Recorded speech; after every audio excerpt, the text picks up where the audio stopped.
Equinor e o Brasil estão completando 20 anos de histórias. E o que essa parceria tem produzido? A. Tecnologia para redução de carbono. B. Igualdade e oportunidade para todos. C. Investimento em energias renováveis. D. Transformação na vida de milhares de brasileiros. A resposta é tudo isso junto. Essa é a energia que vai levar a gente muito mais longe. Energia com E, de Equinor.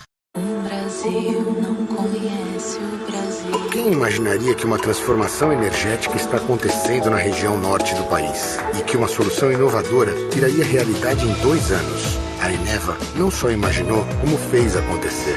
O gás natural que sai do Amazonas é transformado em energia elétrica para abastecer mais da metade de Roraima. Uma energia mais estável, mais limpa e segura que gera desenvolvimento para toda a região. Isso é pioneirismo. Isso é a Eneva. Olá, pessoal. Bom dia. Sejam todos bem-vindos ao Diálogos da Transição, nosso espaço para discutir transição energética e os rumos do Brasil na caminhada para a economia verde e de baixo carbono. A gente abre nossa série de entrevistas que a gente vai fazer entre hoje e amanhã com o deputado Arnaldo Jardim. Deputado, muito obrigado pela gentileza de estar aqui com a gente. Eu queria começar, deputado, nesse nosso bate-papo falando um pouquinho sobre os desafios e as lições que a gente traz da COP26, como é que o Brasil fica posicionado depois da cúpula do clima da ONU, quais os desafios que a gente vai precisar enfrentar daqui para frente para conseguir rumar aí para a economia de baixo carbono e para a economia verde. Mais uma vez, obrigado pela gentileza, deputado, por estar aqui com a gente hoje. Bom dia. Muito obrigado. Eu quem digo, Felipe, agradeço a você, a IPBR, por essa iniciativa. Falar da transição. Muitas vezes as pessoas proclamam um objetivo, mas não falam de caminho, não enfrentam os desafios, como você chamou, dessa transição e a necessidade de ter diálogos para que isso aconteça. Eu estou muito feliz, portanto. Você diz que essa transição rumo a um mundo em que o compromisso com a sustentabilidade venha de uma forma definitiva, ele se abre muito a partir de Glasgow, agora o encontro da COP26. Você tem razão. Eu quero só acrescentar, me permita, que o momento recente da pandemia que nós enfrentamos, que ainda não está totalmente superado, mas nos deixou lição, uma delas é de que nós temos que mudar a forma de consumir e a forma de produzir. Isso ficou muito evidente. Essa consciência com relação à sustentabilidade, além de uma exigência de consciência, passou a ser uma exigência prática da vida. Eu estou identificando, os estudos todos demonstram um consumidor que leva em conta isto na hora de escolher o seu produto, na hora de comprar ou o seu alimento, ou na hora de escolher a energia que vai consumir. Passa a levar em conta se é um biocombustível ou se é um combustível de origem fóssil. Isso cria um clima totalmente diferente.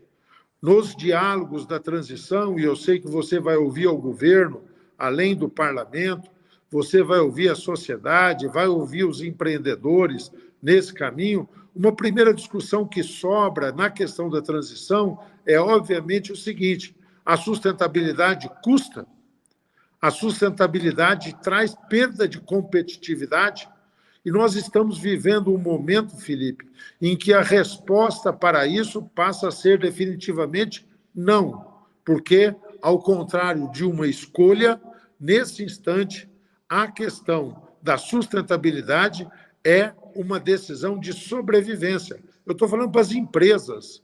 Empresas que não tiverem esse compromisso bem estabelecido vão ter um mercado restrito. Países que não tiverem isto como uma política pública definida vão ter dificuldades de relacionamento do ponto de vista de outros blocos econômicos. Então, eu quero festejar isso.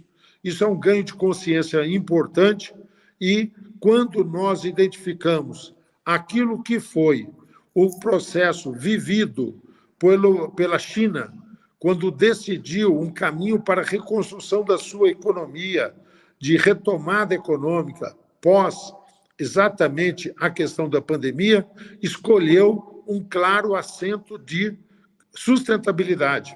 A comunidade europeia, quando redefiniu o seu processo de ir adiante na questão também da ativação da sua economia, escolheu uma mudança profunda da sua forma de se movimentar, transporte, mobilidade, caminhando para a sustentabilidade, e uma mudança profunda também na sua forma de produzir energia, ou seja, tem data marcada a questão dos combustíveis fósseis. E o próprio Estados Unidos, na administração do Biden, o seu primeiro programa, o projeto de reconstrução econômica dos Estados Unidos, passou exatamente por uma proposta em que se fala de eficiência energética, se fala de mudar as referências do país para que isso possa acontecer. E aqui no Brasil, que é a sua pergunta, eu fiquei contente pelo fato de que na COP26 nós conseguimos dar os primeiros passos para sair do canto do ringue, onde nós estávamos, simplesmente respondendo a uma série de questionamentos, e nós passamos a assumir posições públicas de uma forma mais adequada, nós passamos a estabelecer um diálogo de uma forma mais consistente. Portanto, eu estou contente pelo fato do país ter reafirmado seus compromissos com relação à diminuição dos gases de efeito estufa, a emissão dos gases de efeito estufa, e eu estou feliz também pelo Brasil ter aderido a um movimento internacional que é um movimento pela diminuição exatamente da emissão de gases metano, especificamente. O gás metano, embora ele tenha uma duração menor que os outros gases, que o gás carbônico, por exemplo, que tem uma longevidade maior na atmosfera, mas ele é muito mais impactante do ponto de vista do efeito estufa. Aqui no Brasil, merece, nessa linha, para não me estender muito aí, eu fazer referência, Felipe, a alguns passos que nós demos recentemente, que eu acho que vão nesse sentido, passos do Parlamento brasileiro.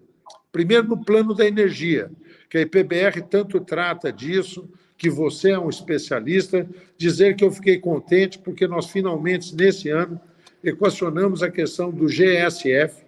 Isso estava inibindo uma série de investimentos e foi importante ter a resposta a isso. Isso vai fazer com que uma questão que passa a ser regra agora da nossa geração de energia possa ser melhor tratada. A nossa energia, Felipe, ela sempre teve um histórico de fontes centralizadas. Você sabe, as grandes hidroelétricas foram as grandes supridoras de energia do nosso país e cumpriram um extraordinário, um importante papel. Mas nós, crescentemente, passamos a ter a geração distribuída. Nós também avançamos, o projeto na Câmara, está no Senado agora, equacionando a questão particularmente da solar, na geração distribuída, você bem sabe. Não foi nenhum desestímulo à solar, foi o reconhecimento do seu papel crescente, mas também deixando claro que essa forma de energia já passou a um estágio de maturidade em que ela pode prescindir de determinados instrumentos até para que a gente possa diminuir o custo da energia, o que é uma exigência da sociedade brasileira, dos consumidores, consumidores residenciais, consumidores industriais também. Acho que sobra uma grande questão, que é aprovar ou o PL 414 ou o 917, que estão ambos na Câmara dos Deputados, para que a gente possa consolidar esta incorporação da geração distribuída de uma forma definitiva e outros parâmetros mais que vão ser importantes. No capítulo de combustíveis, eu quero destacar o orgulho que temos do Parlamento de termos aprovado o RenovaBio. O RenovaBio que impulsionou aí de uma forma importante o etanol, que também consolidou o nosso biodiesel e abriu caminho para dois projetos que são mais nascentes, que é o biogás e você sabe que eu tomei uma iniciativa com relação a isso, e o bioquerosene. Antes de entrar no detalhamento de cada um, quero manifestar uma grande preocupação minha, que é com relação a uma discussão que nós estamos enfrentando, eu, pela frente da economia verde, também pela frente que tenho a responsabilidade de coordenar, que é a frente do setor sucroenergético, quando nós vimos as autoridades, particularmente do Ministério da Economia, fazerem aquilo que eu chamo uma equivocada blitz contra os biocombustíveis. Apesar de toda a arguição que nós apresentamos, acabou prevalecendo uma tese de diminuir a mistura do biodiesel de 13% para 10%. Achamos muito preocupante isso. Havia até movimento para diminuir ainda mais. Nós queremos ver a plena retomada do percentual de 13% e queremos segurança para os biocombustíveis. Com relação ao etanol, foram feitos também questionamentos, tanto o percentual de mistura, mas isso não se sustenta economicamente, é um total equívoco. Diminuir o etanol da gasolina não diminui preço, ao contrário, aumenta preço da gasolina. E o caminho que se fez, que foi retirar a alíquota para uma importação de etanol. Também achamos que não é este o caminho que deva ser trilhado. Mas, de qualquer forma, consolidar os biocombustíveis e consolidar a experiência dos CBIOS Moeda Verde. Eu estou querendo falar também sobre o efeito do marco do saneamento, outras medidas mais, mas acho que me estendi, me entusiasmei nessa abordagem inicial. Fico por aqui à sua disposição. Que é isso, deputado. O espaço está aberto para o senhor falar sempre. A gente está aqui sempre com o espaço aberto para o diálogo. Deputado, eu queria entender um pouco mais sobre o projeto que o senhor apresentou recentemente, que cria um plano nacional para o biogás. Eu queria entender esse olhar que o senhor está dando para o biogás, para o biometano, que nessa discussão toda do caminho para uma economia de baixo carbono serão fundamentais, não? Eu tenho duas experiências que acabaram me dando condições de caminhar um pouco nesse debate. Eu estou muito feliz por conta disso, sabe? O fato, primeiro, você acompanhou, mas muitos não sabem disso. Eu sempre me dediquei com muita atenção, é uma das concentrações do meu mandato, das minhas preocupações, a questão dos resíduos sólidos. Eu estou falando do lixo. O lixo que é um grave problema ambiental, social, mas que pode ser uma extraordinária oportunidade. Baseado nisso, quando era deputado estadual, eu apresentei um projeto e São Paulo foi pioneiro. Esta legislação paulista acabou sendo referência para outros estados. Eu me orgulhei de ser o autor desse projeto e nós instituímos uma lei que virou a política estadual de resíduos sólidos no estado de São Paulo. Quando cheguei à Câmara, Felipe, este problema também existia. No caso, era uma coisa incrível, porque eram 148 projetos sobre o tema que tratava da questão dos resíduos. Arnaldo, eu te perguntei sobre o biogás, você está falando de resíduo? Vou chegar lá, viu, Felipe? Então, nesse processo todo, eu apresentei, constituí um grupo de trabalho, representantes da sociedade civil, representantes do parlamento, setor industrial, setor de prefeitos, catadores presentes, ambientalistas. Foi uma coisa muito bacana, sabe?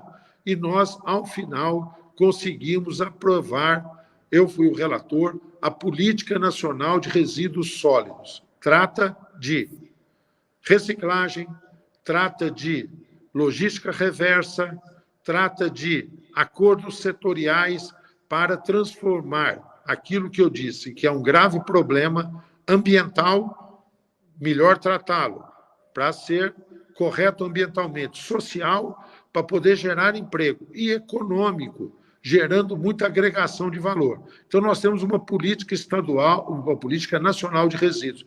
E essa política compõe, e é integrante dela, a recuperação energética dos resíduos. Tá certo? Nós tivemos esse ano, é outro fato a se comemorar, um primeiro leilão feito pelo Ministério de Minas e Energia. Eu parabenizo o ministro Bento por essa iniciativa, e foi contratada uma empresa que vai gerar exatamente o gás, a energia, a partir de um aterro controlado. É a Horizon que ganhou isso. Recuperação energética de resíduos, queima de resíduos. Então, aquilo que fica na natureza emitindo gases, carbônico, metano, passa a ser um instrumento de geração de energia e energia renovável, porque vem da natureza exatamente nesse sentido.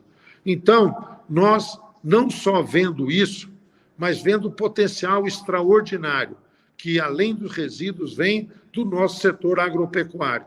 Eu estou falando de aproveitar, Felipe, tudo aquilo que pode ser produzido a partir de resíduos, sobras que vêm da produção agropecuária. Eu estou falando da bovinocultura. Somos os maiores exportadores de carne bovina do mundo. Somos segundo de frango. Somos quarto de suíno. Tudo isso são granjas de produção que acabam tendo excrementos, outros tipos de resíduos, que são uma formidável oportunidade de energia. Isso pode virar biogás, isso vira energia. Além disso, nós temos sobras também do processo da agricultura, da vinhaça da cana-de-açúcar, do bagaço da laranja. Nós somos os maiores exportadores de suco de laranja. Espreme lá a laranja, sobra o bagaço. E isso pode ter uma valiosa utilização para a produção do biogás.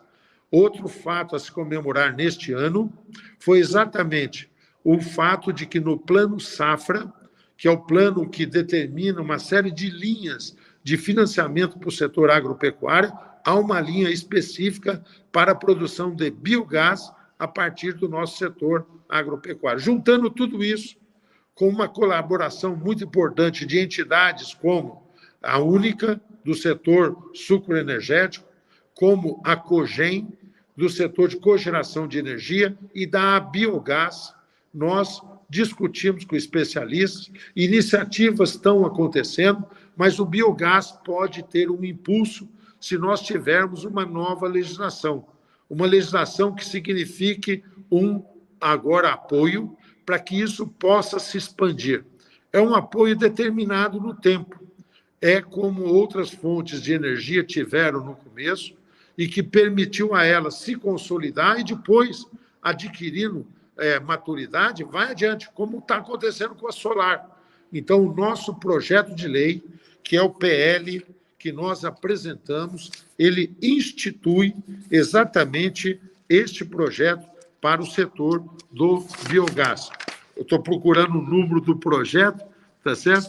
Que nós temos aqui, você sabe ele tão bem como eu, tá certo? Mas nós apresentamos o nosso projeto aí, que exatamente institui o marco regulatório para o biogás, o 3865 de 2021.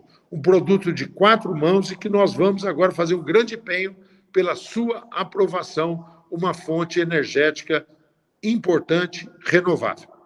A aposta, deputado, é a ampliação desse mercado a partir da geração de energia, utilizar cada vez mais biogás, biometano para essa geração? É exatamente isso.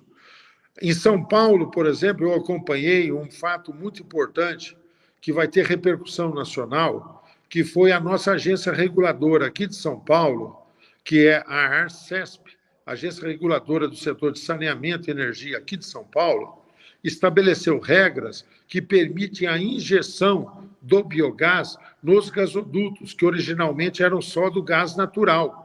Tá certo? Então, nós temos hoje uma fonte de suprimento que era quase que exclusivamente o gás que vinha da Bolívia, através do Gasbol. Agora nós temos o suprimento através da Bacia de Santos, grande produtora, e isso precisa ser ampliado, será ampliado, de produção de gás. Nós ainda estamos reinjetando gás, tá certo? Nós ainda estamos queimando gás por questão de logística, tá certo? Mas nós temos aí uma grande oportunidade, que é exatamente nós podermos aí ampliar essa utilização do biogás de Santos e do biogás que virá exatamente do setor agropecuário, do setor de resíduos também. É biogás injetado na rede, é biogás produzindo energia, são resíduos produzindo energia, é uma verdadeira transformação que está a caminho. Eu estou muito entusiasmado com relação a isso, Felipe.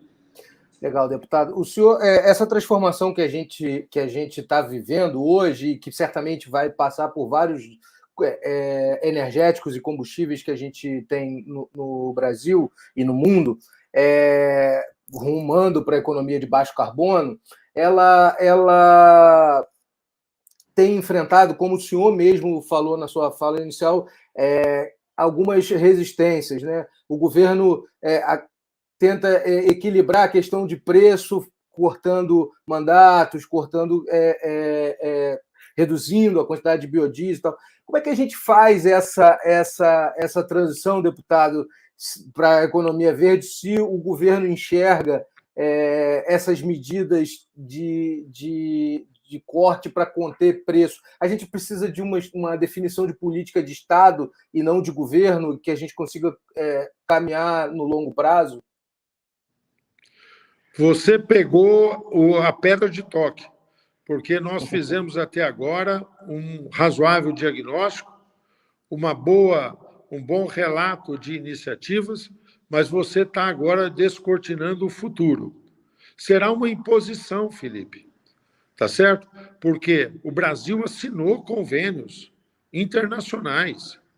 O Brasil, para cumprir as metas que ele assumiu, e que são metas aprovadas também pela legislação aqui, ele não poderá prescindir e ele terá que aprofundar o caminho da transição. Eu lamento muito quando vejo pessoas do governo sem esse discernimento. E eu quero dizer claramente que não estou me referindo ao ministro Bento Albuquerque e à sua equipe, porque vejo neles um sólido compromisso com relação à transição energética. No próprio plano decenal apresentado pela EPE, chancelado pelo Ministério, há essa previsão do crescimento de uma forma importante das energias renováveis. No projeto mais de médio prazo de metas do RenovaBio, aprovado pelo CNPE, há um cenário também de crescimento de oferta de CBIOS. E isso só ocorrerá se nós ampliarmos a produção de etanol, de biodiesel, do biogás, tá certo? De biocombustíveis. Por outro lado, o que nós sentimos no curto prazo, uma inconsistência que vem, particularmente, do Ministério da Economia, quando com uma visão, que me desculpe ser muito franco, tacanha, limitada, muitas vezes de curto prazo, e mais do que isso, sem eficiência. A questão dos combustíveis, que é uma pedra de toque para essa reflexão agora, ela precisa ser abordada, o custo do combustível, de outra forma. Você aumentando a concorrência, você rediscutindo a carga tributária, você ampliando a oferta, e não você inibindo ou quebrando a previsibilidade, particularmente no setor de biocombustíveis. Você arrisca a pagar muito mais caro. Esta visão pode custar muito ao país, essa é a advertência que eu faço. Como nós, no período anterior, período da presidente Dilma, quando houve aquele movimento para diminuir o custo de energia, se fez uma manobra precipitada e nós tivemos uma ressaca que custou muito caro depois. Essa visão do Ministério da Economia nos leva a isso. E eu queria muito que isso não prevalecesse dentro do governo. Do ponto de vista do custo também de energia, nós temos aí, e eu acho que o parlamento está sensível, a proposta que nós aprovamos com relação a GD solar dá um cenário importante de transição. Nós estamos gradativamente retirando esse subsídio e podemos praticar subsídios para outras fontes de renováveis, como é o que eu proponho inicialmente ao biogás.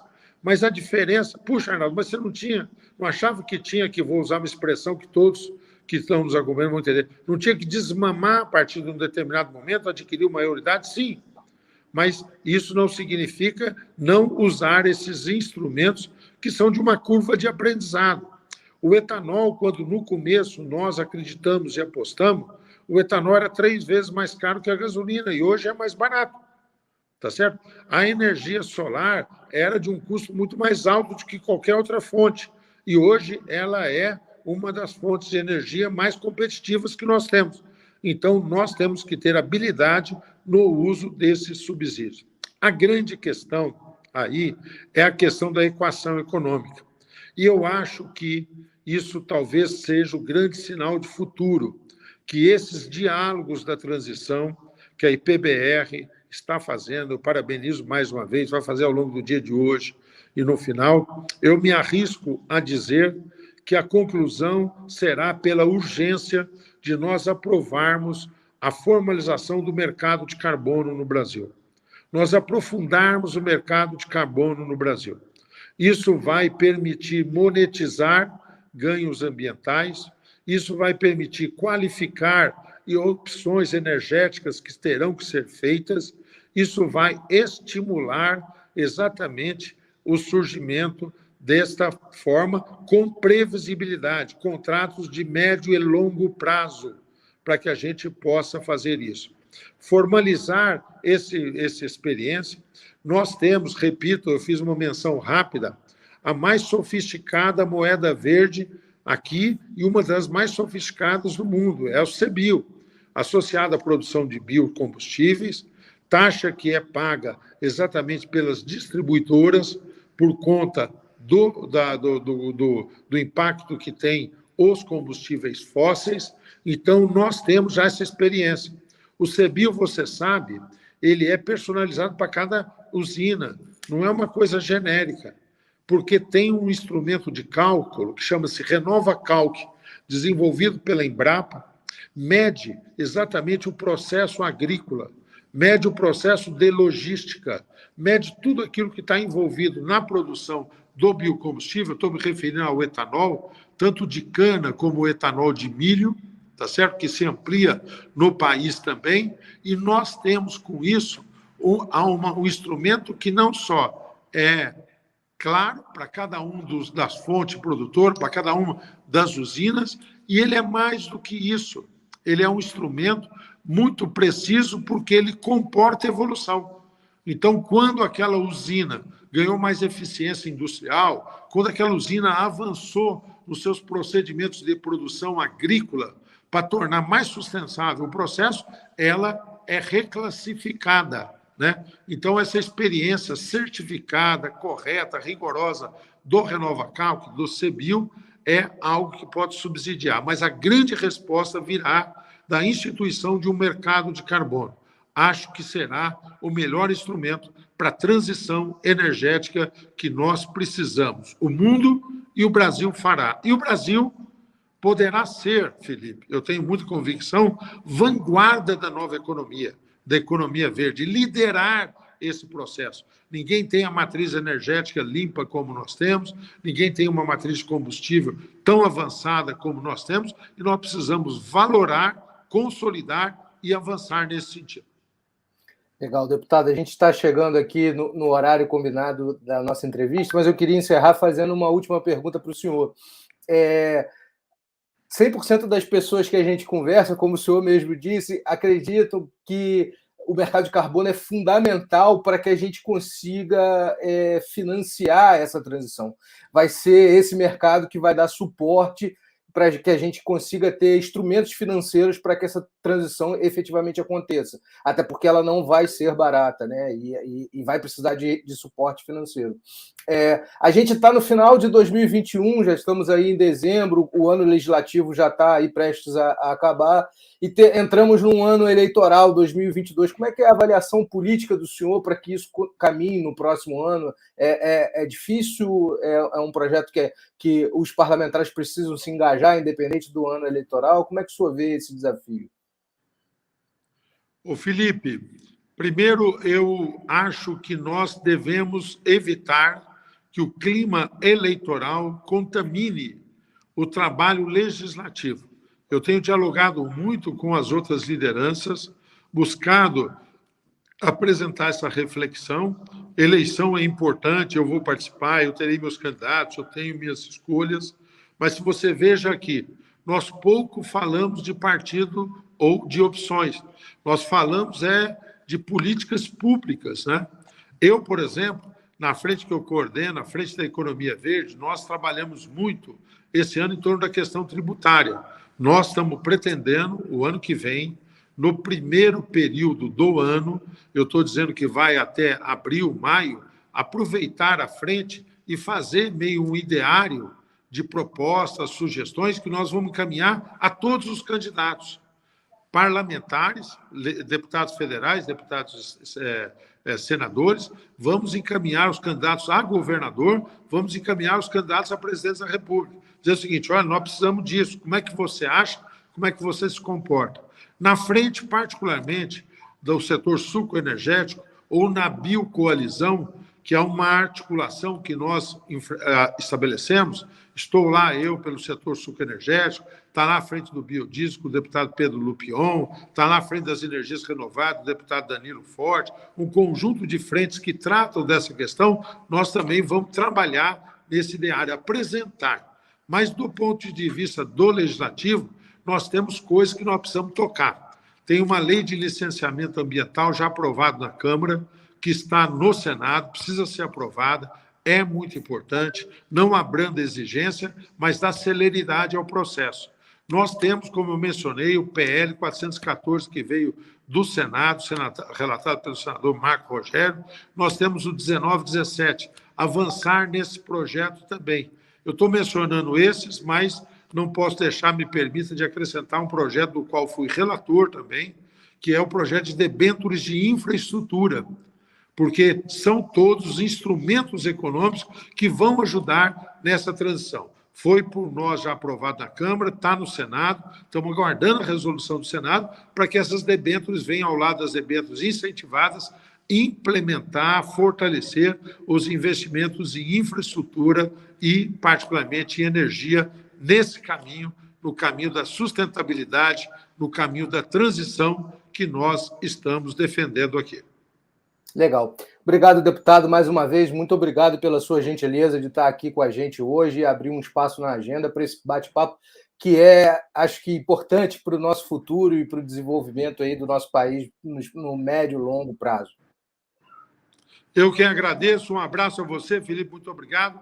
Parabéns, EPBR, por esse seminário tão importante que aponta caminhos naquilo que nós queremos para o Brasil. Brasil, vanguarda da economia de baixo carbono, da economia verde.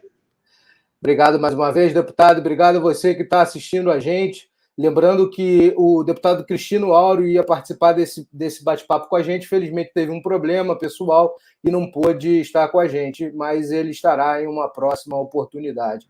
Lembrando também que a gente volta às 10 horas com o Ricardo Cantarini, que é coordenador de biocombustíveis da Secretaria de Infraestrutura do Governo de São Paulo. A gente vai discutir economia verde no estado de São Paulo.